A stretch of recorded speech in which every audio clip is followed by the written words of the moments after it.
You want to be one of the cool guys? Buy my merch. What's up, everybody? This weekend we've got UFC 318. Dustin Poirier is retiring. It's his final fight, his last dance. It's pretty cool. He's fighting in New Orleans and fighting for the BMF title in a trilogy, which is 2-0 against Max Holloway. It's one of them fights you'd watch it a few times. It's always going to be an exciting fight. The two guys always come for it, and when it's for the BMF title, they're gonna go for it. It's gonna be a great fight. But we'll talk about that fight in a bit. I also got offered to be the co-main event of it, but I'm still recovering. And it would have been really cool to be a part of that card, and it would have been really cool to be the co-main event in New Orleans for a big pay-per-view. Really cool fights on the undercard and the main event. I know, it's not star-studded. Obviously, could have a bit of triple A action on it. But now there's Marvin Vettori is fighting Brendan Allen. I think that'll be an absolute banger of a fight. I think both guys are going to bring it.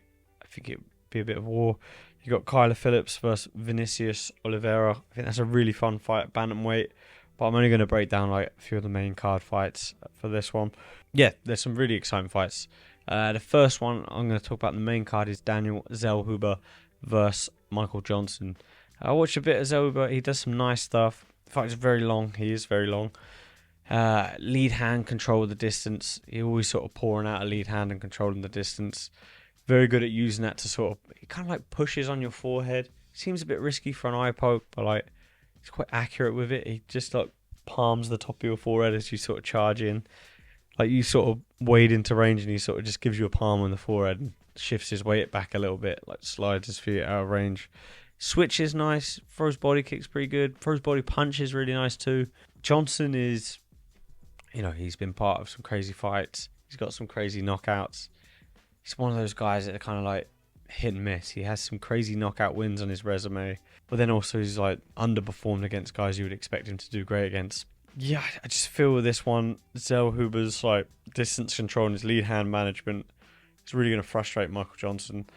I think as he sort of tries to wade into range, he's just going to get sort of palmed off and jabbed and, picked apart. I feel like it's a good fight for Zellhuber, and I think Michael Johnson will struggle to find that distance. His footwork, Zellhuber's footwork is very nice, slides out of range, and makes you pay as well. It doesn't overload anything. He sort of, I kicked that, sorry. He seems perfectly balanced, he never overloads, falls over his feet. He's always sort of got that perfect distance between his feet, and you wade into range, he slides out, boom, comes back with shots. It's very nice to watch.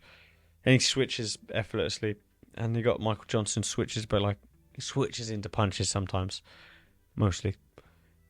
So I'm going with Daniel Zellhuber on that one. I think he's just gonna bit of a striking clinic. I think he'll sort of avoid the power, slide out of range, jab, jab, jab, body shot, kick, jab, jab, jab. I think he'll just use that lead hand control, palm himself out of the range. So Daniel Zellhuber. Next up, we've got Dan Ige versus Patricio Pitbull. Yeah, it's a good fight. It's a really fun featherweight fight. Pitbull didn't really impress in his UFC debut against Yair. He's a very tough contender. Very tough fight for anyone.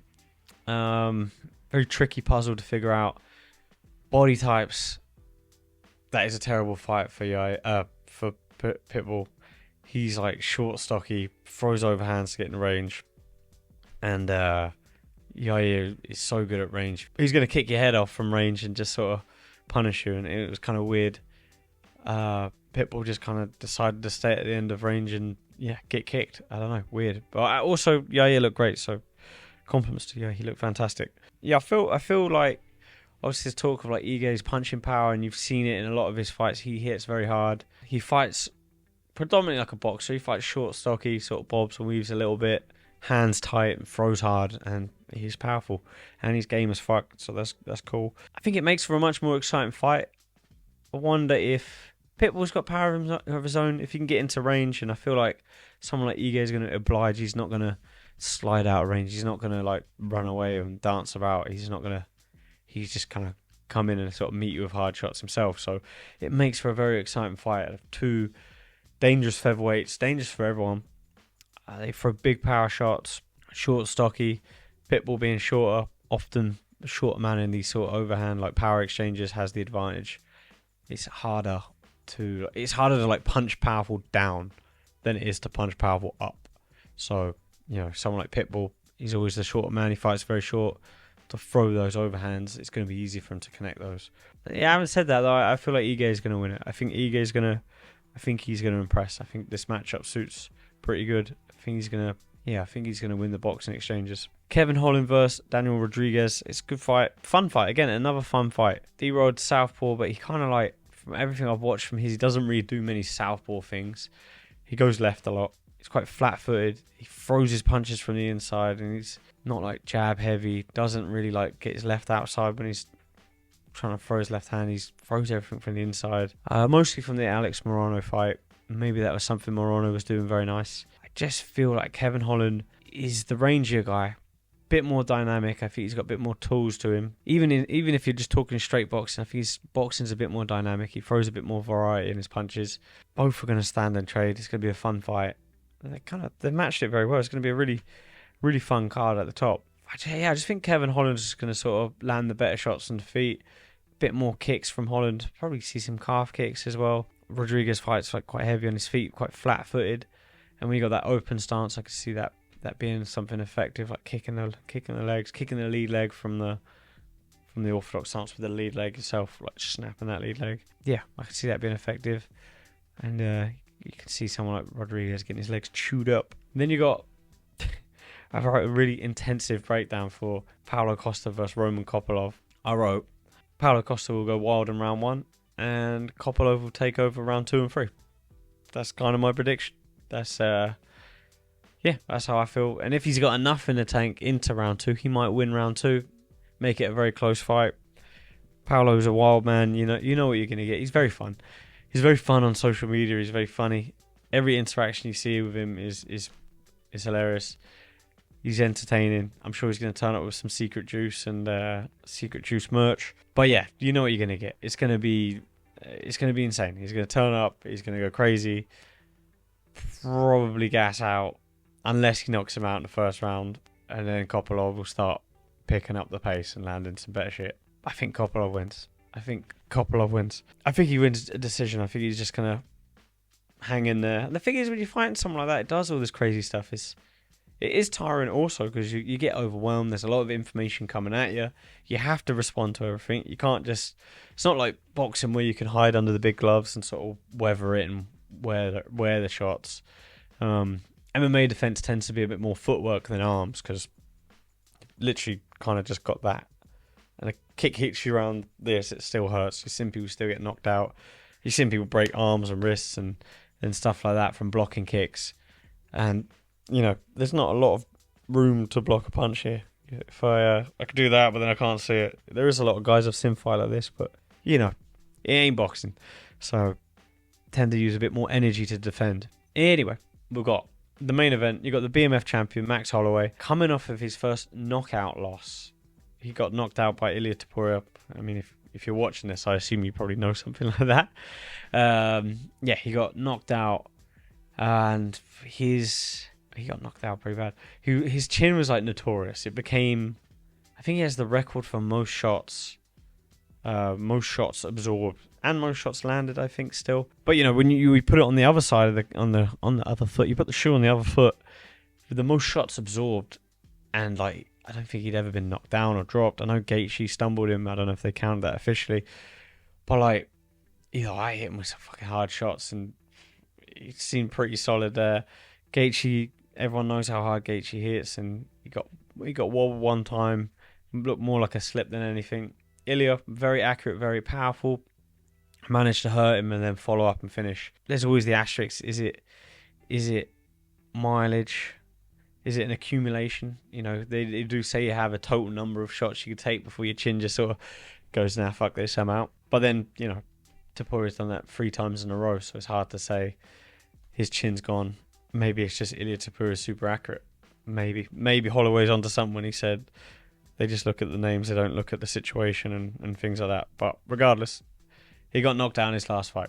Dustin Poirier, last fight, and obviously he's hoping for a... swan song, bloody fairy tale ending, and MMA rarely gives you that, you know what I mean? Like it really gives you the sort of fairy tale ending. You see it happen, but like you don't see it often.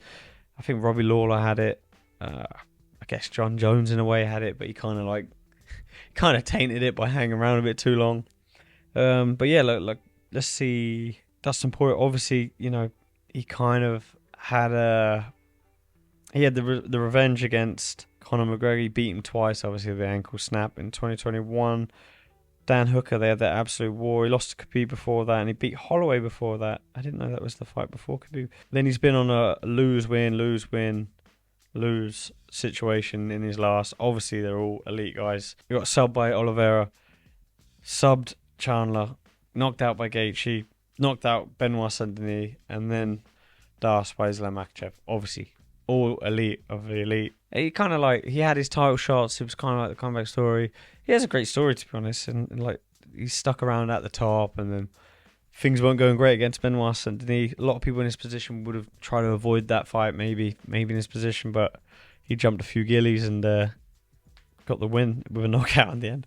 A very fun fight. And I think someone like Dustin Poirier, he's definitely, obviously, like a Hall of Famer, but like he's definitely going to be missed. Not many people that will bring it like he did, and he's a really good, crafty southpaw boxer. I haven't really broke down the fight at all. I just talked about things they do. I just feel like he's the kind of guy. He's gonna get emotional because it's his retirement fight in his home city. Obviously, I get that. So I feel like he's gonna do that thing where he pulls up his shorts. He's gonna kind of go into a little bit of a shell and throw hard hooks. And I think Holloway, Holloway's not a donut. He's very clever. He's a veteran himself, and this is the third time they've fought. I think Holloway's gonna throw a lot of body kicks, some spinning attacks, a bit more in and out. When he goes in and out, he doesn't necessarily run. He's in, he's out, but when he's out, he's still in. If that makes sense, he's putting feeders out there. He's filling the gaps with hands and even touching jabs and stuff like that. Something we've seen nice from Poirier, the calf kicks, he throws that very nice. I could see that being effective if he's able to start landing those against Holloway, maybe slow his footwork down. When I thought Holloway was very elusive when he was switching stances, in, out. It was hard to get a read on things. It's hard to land those calf kicks clean when he's switching stances and in, out. He's doing about 10 different things with his hands and his level changes. I feel like Poirier's just going to kind of wade forward and land the hard shots. I do wonder about Holloway's, not necessarily his chin. I wonder about his confidence going in after getting knocked out. Because it was such a legendary thing, it was like, he had a head of stone, and I literally elbowed him 100% power on the head and damaged my elbow. His head seemed fine, which, that's wild. Yeah, obviously, all good things do come to an end, and having that chin of steel, as solid as he is, and I think he's solid mentally, those things will play on your mind. He will have self-doubt. He will be, having them voices in the back of his head like, maybe my chin has gone. Maybe it is gone. But the only thing to note is, after a couple of rounds, if it goes 1-2 rounds, he takes a couple of hard shots and he takes them fine. That'll give him the confidence. So if Holloway takes a couple of hard shots early and he wears them well, I think that will give him the confidence to progress in the fight. So weirdly, I think it would be a good thing for him to take some shots, early, to build the confidence rather than go in 5 rounds sort of scarcely, sort of getting out of the way of the shots and not knowing and having that in your head that you might get, maybe my chin's gone. You're doing 5 rounds thinking, fucking, is my chin good enough? Is my chin good enough? So hopefully he takes a shot, gets confidence, and you get to see a good level fight. I think you will. I don't think you'll ever see a shit fight out of these two. Who do I think is going to win? I just don't. He's up 2-0. I just feel like everything is leaning towards Poirier. I know they're both coming off a loss, but I just think all things considered, Holloway being his first knockout loss, he went down a weight. I don't really like when guys go up, down weights. It's not good for your body. A long time you fought at this weight and suddenly you change and then you tell your body, fuck it, we're going back here. It's not good for you. The weight cuts aren't good for you, nor is bulking up. And as fighters, we do, if you go up 10 pounds, you can fucking sure as shit guarantee we're gaining more than 10 pounds out of camp. You know what I mean? We're going to go, we need to be bigger. So we're gaining all sorts of weight, eating and bulking and doing maybe, oh no, I can cut these corners. It's so much easier to make the weight. So that does concern me. But just the going back, getting knocked out, I think the weight cut probably played a bit of part in it because he looks so good at lightweight. Poirier's been looking fantastic too. So I don't know. If I had to put a prediction, I'm going to go with Poirier. I think Poirier's going to get the swan song, the ride off into the horizon. Fantastic career and all that. But yeah, I think he's going to get it done. I think it's going to be a brawl, and I think it'll be a decision. I think Holloway will take those shots, and his confidence will grow, and you'll see a fantastic fight. But yeah, I think Poirier is gonna win it. Let me know in the comments what you think. It is quite late, so sorry if I missed anything. I'm quite tired. I was meant to have this out yesterday, but I fucked it up. So get it today on a Wednesday is what it is. Yeah, leave a comment. Please like, subscribe, share it to your friends. Buy Almighty merch, almightymerch.co. Support your boy. I'm working on a comeback.